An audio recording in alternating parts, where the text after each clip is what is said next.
ఎక్కడో పుట్టిన పిల్ల, ఎవరో తల్లిదండ్రులు అంత ప్రేమతో పెంచిన పిల్ల ఇంటి పేరు వదిలేసింది, వంశం వదిలేసింది, తన ఊరు వదిలేసింది, తన వారిని వదిలేసింది, తన తల్లిదండ్రులను వదిలేసింది, బంధువులను వదిలేసింది, స్నేహితులను వదిలేసింది.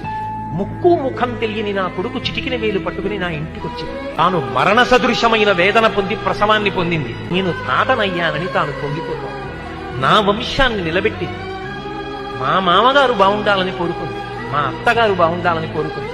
తాను నోము చేస్తే, వ్రతం చేస్తే నా భర్త దీర్ఘాయుష్మంతుడు కావాలని అడిగింది.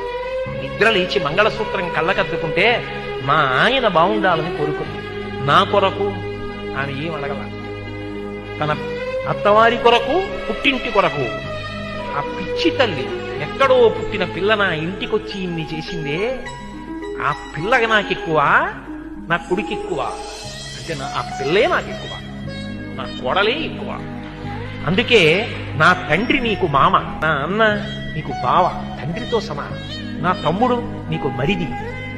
ఇప్పుడే పుట్టకపోయినా నీకు 2 ఏళ్ల తర్వాత కొడుకు పుట్టినా నీకు కొడుకున్న దాంతో సమానం. ఇదిగొచ్చిన కొడుకుతో సమానం. మా అమ్మకి కొడుకెంతో నీకు మరిదంతే, నీకు కొడుకుతో సమానం. ఇప్పుడు ఆయనకి చెందినవన్నీ ఆమెకు చెందినవైపోతున్నాయి. అర్థమంతా ఆమెదే.